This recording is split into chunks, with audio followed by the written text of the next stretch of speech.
Welcome, everyone. It is the Sharp app, Bettor's Edge, Super Bowl edition. I, of course, am Statsational. Here with me today is one of the pros inside of the Sharp app, and that's Anthony P. Anthony, welcome. Thank you, sir. Yeah, we got obviously the biggest game of the year. I love having you and talking with you, Anthony. We talk obviously quite a bit. You've always got that inside scoop as to where the money's coming in, how much money's being bet on a game. I know we were talking about this earlier. Let's just start there with this Super Bowl. A lot of people, of course, have their picks, but we like to look behind the scenes here sometimes at where the money's coming in and just how much money's coming in. So what were you saying earlier about that on the amount of take or the action that's being bet on this game so far? It was a crazy 48 first hours after the ending of the games 2 weeks ago. We've seen the Chiefs open up as a 2.5 favorite in some of the markets, mostly in the U.S. markets. We haven't seen that number in the offshore books. And then we've seen the line flip to -2 on the other side and then readjusting. We've got some books that went down to -1. Now we've got the majority of the markets at -1.5 for the Eagles. We've got a couple of U.S. books that started posting -2s. Station in the U.S. We've had South Point that also posted a -2 not too long ago, and then back down to -1. One thing for sure is how much, how do we actually read this Chiefs -2.5? Like, what is the right number? And when you're looking at your own power rankings, John, and then I look at my own power rankings, and we're like, how the hell did the Chiefs come out at -2.5, right? It could make sense, but at the same time, it just didn't seem right for many of us. So, we're thinking is that heavy sharp number, money come in at -2 on the Chiefs, and it's really dependent from books. One thing that's for sure, John, is we have to think about the futures, right? There's a ton of books that have liabilities on the Chiefs to win the Super Bowl. And this could have been a tactic from some of these books to open up the Chiefs at -2.5 to get some money coming in really quickly on the other side, which is the Eagles, to try and balance off, let's say, their potential losses if the Chiefs win. Because at the end of the day, that is one of the main purposes, for the books. All right, so let me just, for everybody to maybe understand what you're saying there. So what you're saying is there was a lot of future bets before the season on Kansas City. Right, so they probably got more liability on the Kansas City futures than they do the Philadelphia futures, right? So if we weren't betting the game itself, just looking at futures, the liability was then. So the books needed some action on Philadelphia, is what you're saying. Yeah, exactly. And the majority of the futures out there that it is on the offshore or the U.S. books. Look, none of us, I don't know about you, John, but the Eagles really surprised us this year. Really, really surprised us. We didn't expect the Eagles to play this well this year. So logically, yes, a ton of futures on the Bills, a ton of futures on Cincinnati, a ton of futures on the Chiefs as well. And that is the only rational explanation that I have, seeing some books opening up the Chiefs at -2.5. Well, I'll tell you, I was on Sirius Radio right before the season started on the Win Daily Show. Yeah. And when I was going through my futures, I initially did not have Philly in my futures. And then when one thing I look for preseason in NFL is I look for young quarterbacks who have a chance to progress. So I had futures bets on Trevor Lawrence with Jacksonville to win that division, wound up being a fluke winning that. Now I took Chicago.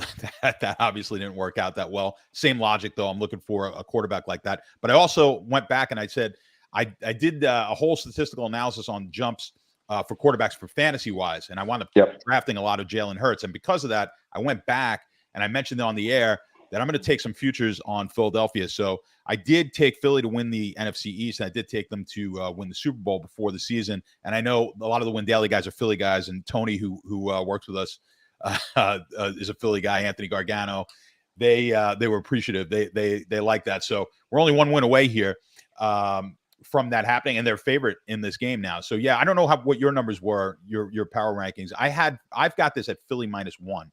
I mean, which is pretty much right where we're at. That's where my numbers were. I had KC at -1. So you have KC -1. Okay. Yes, but if I compared it to week one power rankings, I had KC at -3.5 on a neutral field.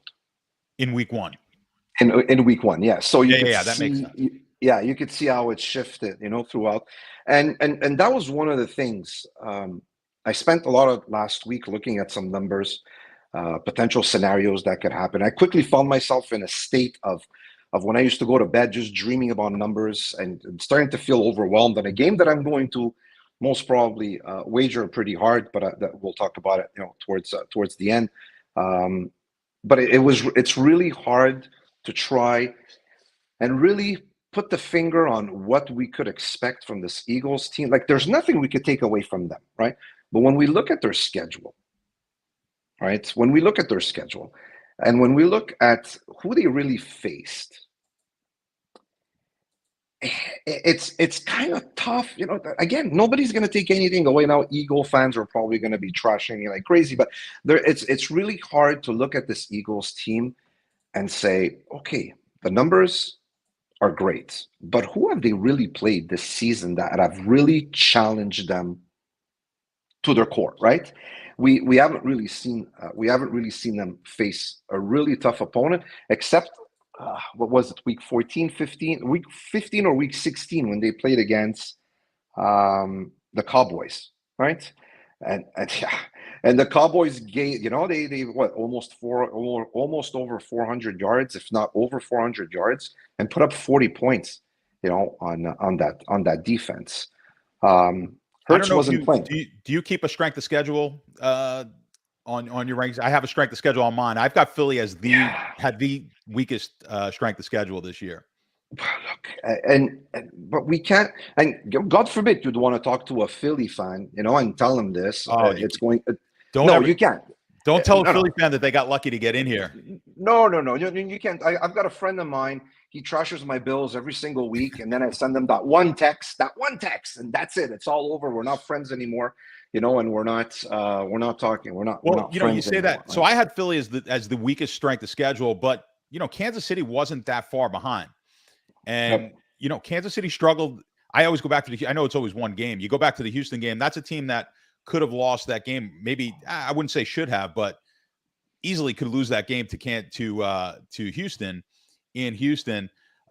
So that's kind of been the way the NFL has been this year, right? I mean, how many of these underdogs, if you play in a survivor pool and if you were able to survive with one entry, if you were able to survive more than 4 or 5 weeks, it was a tremendous feat. Because I keep reminding me that I need to go back, but at some point, like week 11, week 12, I think just blindly betting underdogs was profitable on the money line. Money line. And I would imagine it finished the season that way. So a bit of an unusual season, but it does lend some credence to the way I bet. I know you do too. Is I'm always looking for underdogs, specifically on money lines and also on spreads, because I think often the underdogs tend to be undervalued, just like unders tend to be undervalued. And then that kind of brings me to the prop bets for this game that we didn't. It seems like the props. Now you're a few years younger than me, Anthony, but you're not that much younger than me that you don't remember when it was tough to get props on regular games. I think a lot of the younger viewers out here, you really didn't play props at all on a regular Sunday action. Now we've got a million props every single week. It used to be just the Super Bowl. So the Super Bowl was kind of fun to bet these props. Now it's sort of just any other Sunday when it comes to props. But the prop market, I think, has been a place where you can make some profits more so than necessarily betting these big sports, the NBA, the NFL, betting the sides and the totals, where the liquidity is just so great that it's really hard to beat that number. But you could find and pick some spots in the prop market. We've been doing it with the top props in the NBA. I know you follow that pretty closely.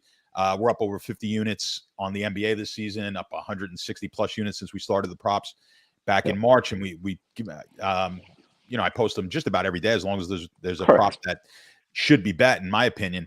And similarly in the NFL, we've got a lot of props, and certainly obviously for this game. Now, the whole thing that brought props up to my mind was the fact that I was just speaking about underdogs and unders on totals. I would say about 75% of the props I bet are unders, and the props I like for this Super Bowl are on the unders. Do you agree with my theory or my logic there, where you're usually getting more value on the unders? 150%. I totally agree with you. The books had a really hard time pricing or coming up with a decent number for props back in the days. Now, we've evolved, and there's a huge sub-market only around props, and we see it in our Discord, people joining in and just want to know about props, just want to bet props, just want to get data and thoughts, on the coaches on props. So it's becoming really big. But I think your strategy, I'm aligned with yours 100%. It's becoming even more and more important in bigger events, just like the Super Bowl, just based on the fact that there's going to be a shit ton of square money coming in on some props, and we all know the squares love to bet the overs, right? And with all the money coming in for this Super Bowl, especially in the U.S. markets, we'll see breaking record numbers of handles coming in from the books. I think, my edge on the props is going to be more to wait closer to game time and just keep an eye on some unders that I like, keep my eyes on them, see if the books adjust. And if they do adjust going up, I'm going to be taking a position on the under 150%, right? So that's my strategy going into this. And I think you and Kevin did a really good job with the articles that you put up. And I saw that you're on a lot of unders, and I'm going to be following those. But yes, 100. I agree with you. The unders are going to be where my focus is going to be. Even if I expect a high scoring game. Again, even if we're expecting a high scoring game, 50, what is it now? 51 and a half, even some books. Again, closer to game time, let's look at the numbers that the scores have inflated, and taking a position on the under might be the best option. Yeah, I only had one last week or 2 weeks ago, I guess it was, in the championship game. I was under on the Tony receptions that wound up hitting because he gets hurt. Might have hit anyway. He had one reception before the injury, but that does play a factor, especially in the NFL. Injuries work to your benefit. We don't root for people to get hurt, but there's certainly plenty of injuries in the NFL. There's a lot fewer overtime games. In the NBA, I do bet a lot of unders, but you can get some overtime games that are going to put that to the over. But the injury factor in the NFL gets undervalued. So there is that factor in there as well that you have to take into consideration when you're betting some of these unders. But I don't know what it is. I mean, I guess I sort of know what it is, where the mindset of people, no one likes to root for an under. No one likes to root for you not to throw the ball to a player, or for a player to get stopped for less yardage on a run than we want to root for we're just used to rooting for things and not against things. So you have to take that in mind. People always say Vegas. It's not even Vegas anymore, but let's just say Vegas knows, or Vegas had. That's not the way it is, right? Especially with these props. Like, they're setting a number that they think. They take a limited amount. Like, you can't just throw $50,000 on one of these props. You could bet a little bit more on these Super Bowl props, but on a Sunday, you're pretty limited as far as how much you could bet on these props. And the market ultimately is going to dictate where they're going to go. And if you read my article that I wrote, it's you can head on into the Sharp app. If you don't have the app, just download it, and there'll be a link down below on this video. And you could see, I'll talk about just how you need to be shopping. That's why having multiple books, especially for the props, is hugely beneficial. For those in the United States, you used to have the advantage in Canada. Now we have a little bit of an edge here, depending on what state you're in the U.S. When you have multiple sports books shopping around for props, really all bets, but in the prop market, hardly ever are you getting the same juice on the same prop. Sometimes you're just getting a totally different number. I go over that in the article, and I've got videos on just how you can price those different ones, because for some people, maybe if you're seeing a prop of 25.5 completions for one player, 26.5 on the other with different juice, you just don't know which one's the better line if you're taking the under or the over. And I've got the math formulas in there if you're curious about that. So check out that article, and we'll go over it. So let's first talk about the game. So talk to me. Are you putting any money on the game? You taking a side on this one? Are you betting the total? And actually, before you give your opinion, where is the sharp money coming in on this game? Are the squares coming in on one side in particular? Are the sharps on one side in particular? Everything balanced out. At the beginning, we had some sharp money coming in on Philadelphia, but that's exactly what the majority of the books wanted. So the Sharps took advantage of that. And, as Mahomes is getting healthier and the news is coming out and, he's 100% or 99%, you start seeing money coming on the other side. As we stand right now, maybe 2 days and a couple of hours from game time, everything's balanced out at the book. When we're looking at the numbers, we don't really, like, you see the Sharp report that's been updated. The liability section was removed. There's no teams there because now balanced out. And on the Square side, same thing. It balanced out. We were seeing a lot of money from the Squares coming in on the Eagles. Now it's balancing out. So I think the books are going to get exactly what they wanted. They're gonna most probably be sitting down, drinking a beer, and having enough action on both sides on different numbers to for me to be capable of telling you that they're probably going to be making money no matter what the outcome of this game is going to be. When it comes to me, look, I'm expecting a high scoring game. It's in Arizona, so right there, we're expecting a high scoring game just because of where it's being played. You've got KC who owns the number one offense on the road this year with 33 plus points. You've got both offenses, throughout the year that have scored almost close to 28, 29 points per game. Yes, defense, the Eagles, but we've seen how they were exposed against a really healthy Prescott and Cowboys crew, where they were able to put up close to 400 yards or over 400 yards and 40 points. And when I'm trying to pick a winner here, it's really tough. Like, honestly, it's really tough. I wouldn't play the spread. If you like a winner, don't touch the spread. Just go with the money line. But my conclusion, looking at these numbers, is let me just tease this game up 7 points. Let me give the buck. They're charging me 25 points instead of 30 points to go to 7 points instead of 6.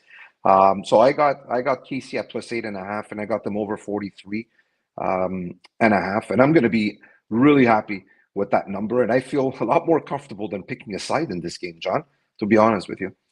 Well, I love teasing across the 3 and the 7. So that's the old Wong teaser strategy. So I love that. And that is my favorite. That would be my favorite bet if I was going to tease it.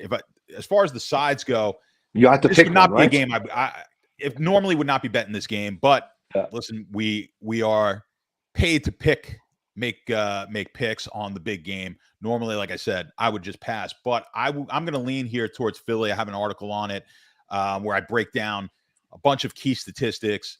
I go through each position. Obviously, that's going to change now depending on how healthy Mahomes is, because I think ultimately that's the differentiating factor. What I think can happen here is what we've seen. Mahomes against Cincinnati wasn't that mobile, and he seemed to be getting less mobile as that game went on, because obviously the ankle was going to be worse. So really Cincinnati was the better team in the second half there, and Kansas City just sort of hung on. And you could argue about how the refereeing went and whatnot, whether they should even be in this game. That when you think about it, it's two teams that really unusual circumstances to get in. There's just a wild call at the end of the Kansas City game with the referees stopping the game, and then Philadelphia, who knows, they probably win that game anyway. Maybe they don't, but they get a situation where they could not have had an easier road to get into. I can't think of a team that's ever had an easier trip to get to the Super Bowl than Philadelphia. Same year. We were looking at their schedule at the beginning of the year when I got together with my friend who's a Philly fan, and I kept on asking him, when is preseason going to end for you guys? When is preseason going to end for you guys? And after every single win, it's like, okay, dude, yeah, they're playing well. Look, the Eagles never downplayed to their opponent. They had a couple of bumps here and there during the season, but they've dominated in most of their games. And it's like you're trying to figure out how they're going to be playing the next game, no matter how we're looking at the numbers. And they were coming prepared. And if it wasn't the running game, it was the passing. Everything freaking worked for them. And like you were saying, and then I'm going to ask you a question. And like you were saying, they're coming in against the Giants, and what the heck happened to them? You know what I mean? It's like, the Eagles did play well, but did the Giants even show up for that game? It's like the two worst teams. I thought the two worst teams in the playoffs were the Giants and Minnesota, and you could throw maybe Tampa in there. So they were all NFC teams. And then when you have a team with no quarterback, as San Francisco basically played that entire game without a quarterback.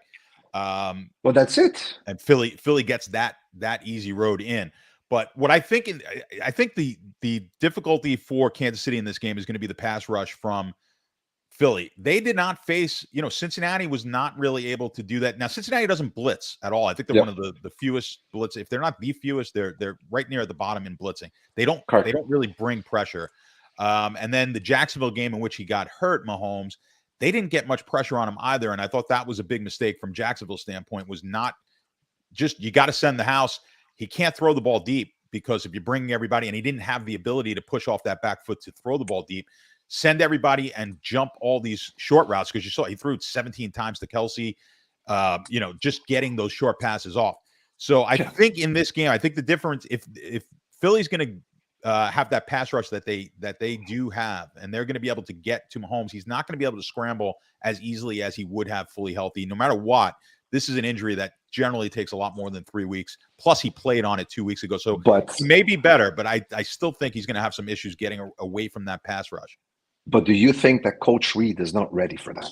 Oh, mastermind and preparing during off weeks. Now he's got 2 weeks to prepare for this. He is the best. He's one of the best play callers in the history of football. Not a great game manager. So I don't like, he could call plays for my team any day of the week. Not a great head coach, in my opinion. As far as when making those big crucial decisions. So my question for you before we go into props maybe is there any scenario except for what we've seen last week, 2 weeks ago, where the 49ers they had three different quarterbacks. We had McCaffrey that also went there. Yeah. So do you see, is it even possible for you to see any scenario where you got the Eagles here that completely blow out the Chiefs in this game? I think that is. I don't think Philly can get blown out in this game. I think Philly has the ability to blow out. Yeah, I just don't think Kansas City will be able to blow them out, because I don't think Kansas City's defense is strong enough to be able to hold them out. I think the blowout potential is on the Philadelphia side, where, and again, it's going to be all about this. If that pass rush is just dominating, I could see Philadelphia being able to because they're going to put points on the board. So I think that's the only way this game goes under is if Philly's able to dominate the defensive side, because I think one way I can't see Philly not putting points up against this Kansas City defense. Now, they did play well, Kansas City defense, pretty much for that game last week. You got to give them credit for holding Cincinnati, who was playing really well offensively. But I think this is going to be a little bit different animal. You're trying to contain the best mobile quarterback right now in the NFL. So I would say the potential there for the blowout is greater on the Philadelphia side. I don't know if you agree with that.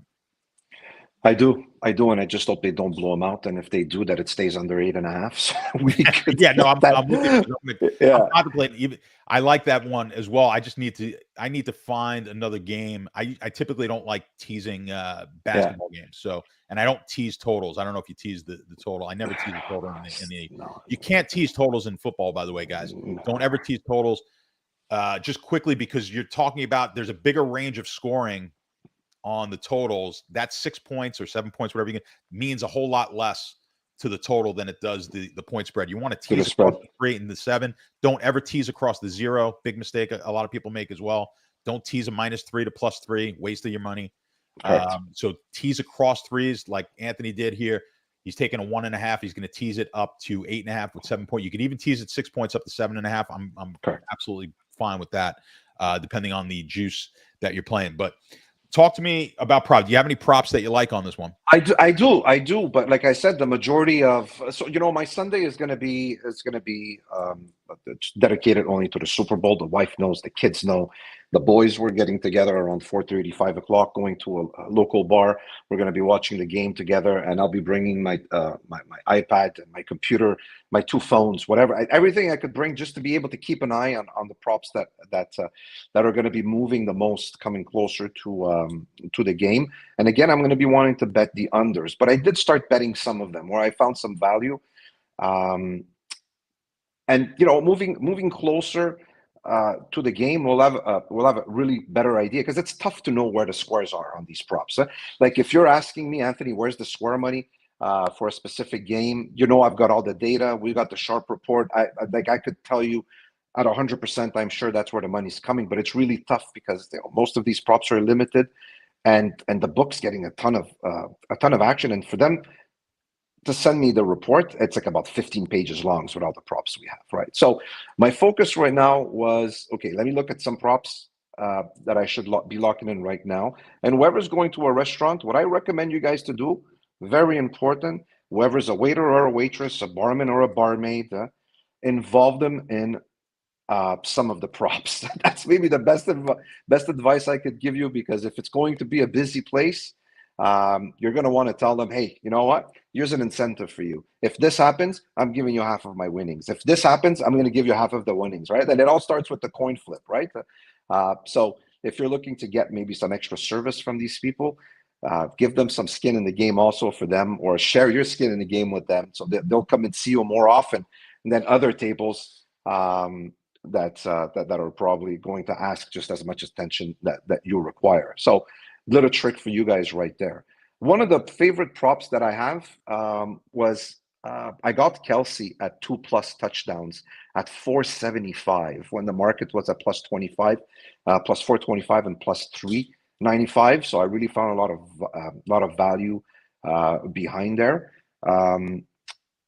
I also took the Chiefs to call the first timeout. Like you could see, these are not over/under props, right? They're a little bit more concentrated on a specific player performance or a team calling. So I took the Chiefs to call the first timeout at -110, and Mahomes to get an interception. Those are the three that I focused right now. Kelsey, we know he could be MVP, and if the Chiefs are going to win, it's possible that he's going to have a big game. We spoke about the pass rush with Mahomes, so the probability that we get an interception here is high, and I think I got it at -111, so I took it versus the other books that are -11, -25, and the first time out, look, it could go either way. It could be the Eagles coming out strong, or it could be the Chiefs, having to call a play. So I took the Chiefs there for the first time out. Yeah, well, I like that because it goes back to what I was saying about Andy Reid, where I think he's not the best in-game manager. Yeah. Right. And he is notorious for those fourth down timeouts because he's never has a plan Exactly for it. Sirianni's been pretty good. I like, have you noticed when he's been calling those timeouts at the end, like he scored late in the half when he doesn't need the he didn't need the timeouts anymore. He's been going for 2 points and not really going for two, trying to get them, draw them off sides. Interesting. Right. I never thought of. And then he's called those timeouts. So he's good. He's pretty good at saving the timeout. So I like that. You'll get if you get a fourth down play midfield, Andy Reid's going to call timeout. Like that's just what he does, and he's going to talk it over. Yeah, so I like that call there on those props. Interesting.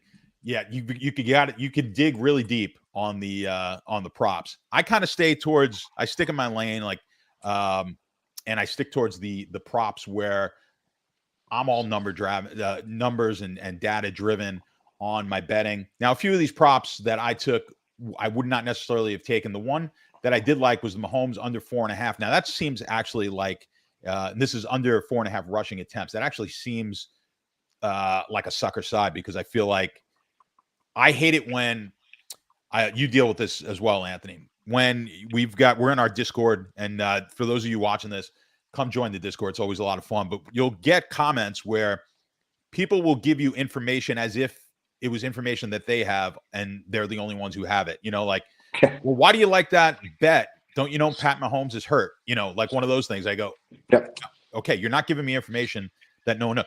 So what people, especially NFL and things like that, the information, all information is baked into the lines already, unless this is information that you don't have. When people ask me, why do you like an over in a game when don't you know it's going to snow?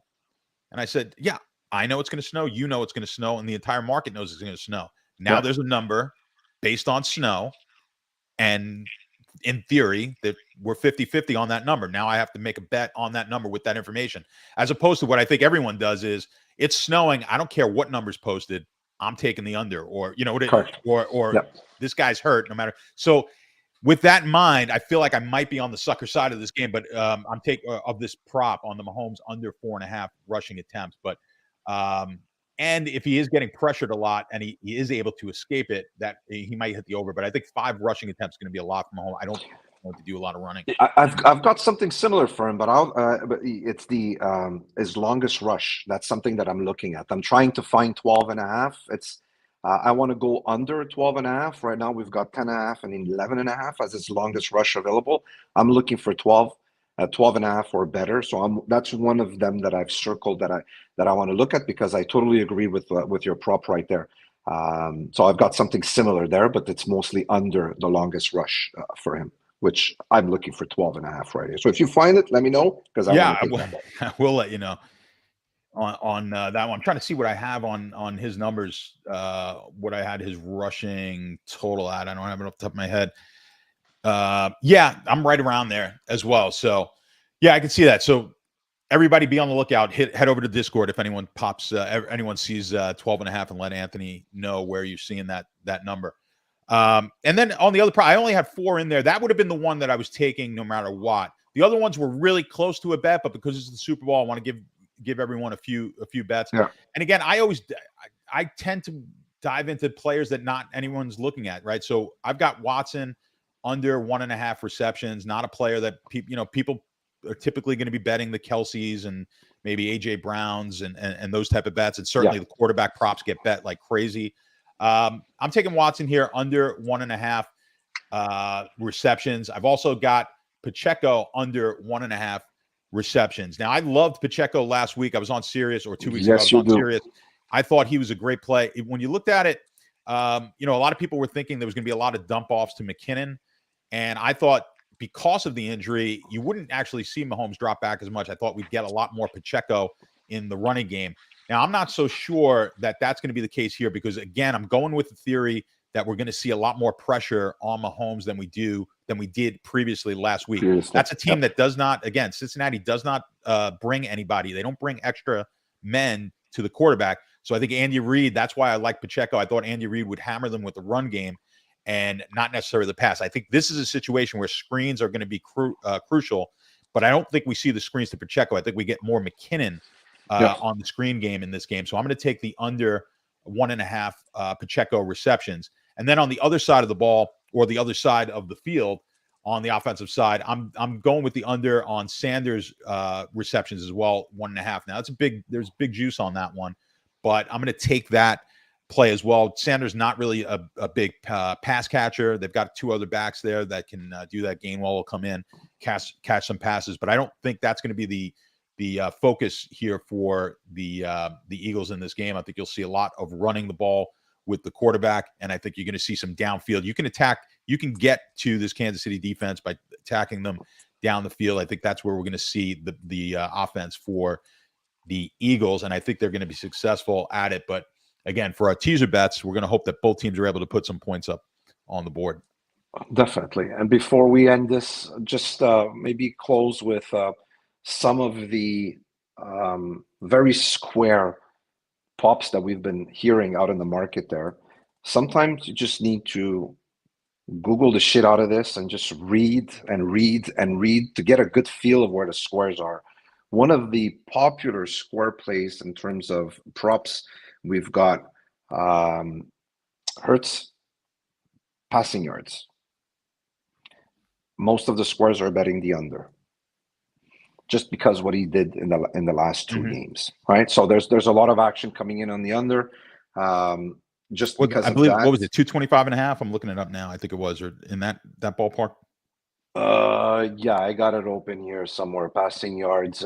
It's at right now. It's at 240.5. Is it 240.5? I thought I saw 225. I thought it was, or 226. It is on the move, and it is moving. So you got to shop around with that. So, if you like, initially it was the same thing for me. You know what I mean? It's like I was looking at the number and I'm like, how the heck is that going to, but then it just tells you, you got to bet the over in this game, no matter what, right? The way that it lines up. And then another square, and this we've kind of seen a reverse line movement on this one.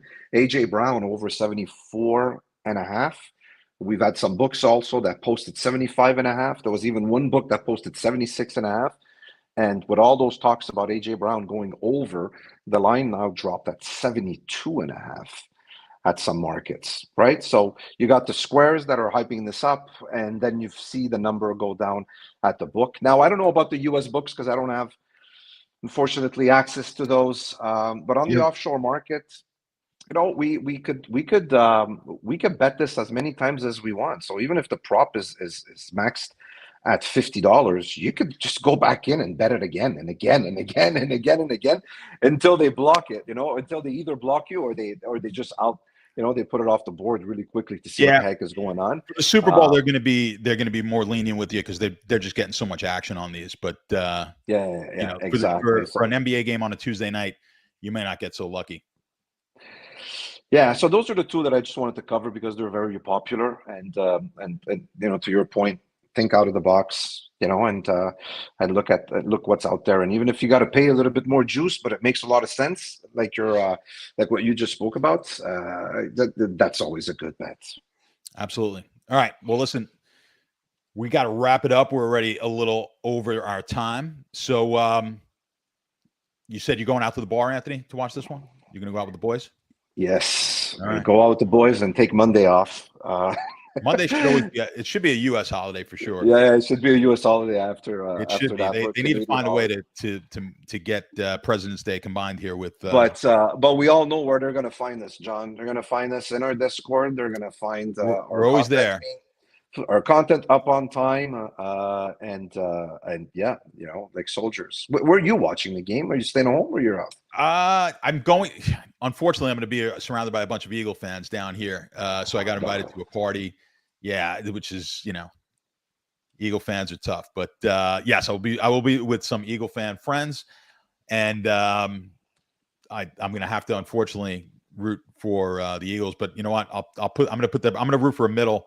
And I'll put a little teaser in. I'm not playing this game heavy because, like I said, I don't love it, but I'm leaning towards the Eagles on the bet, and I love your teaser bet as well. So I'm looking for a tight scoring. I'll be rooting for boxes, which I hate to do, but I'll be rooting for boxes like an idiot. One thing for sure, we're going to have one heck of a game, and it's going to be a good time. I think it should be a good game. Yeah, I think it should be good. That's the way the NFL's been these past few years. They wanted parity, and they've got it. So we'll see. Yeah. Hopefully we get a good game. We'll see everybody in our Discord. Download the Sharp app, guys. There's going to be a link down below to the Sharp app and the Discord. And then come over, say hi to Anthony, say hi to myself, and the rest of the bettors just like you who are in the Discord. And we're helping you guys profit on sports betting. So good luck. We'll see you guys soon. Take care, John.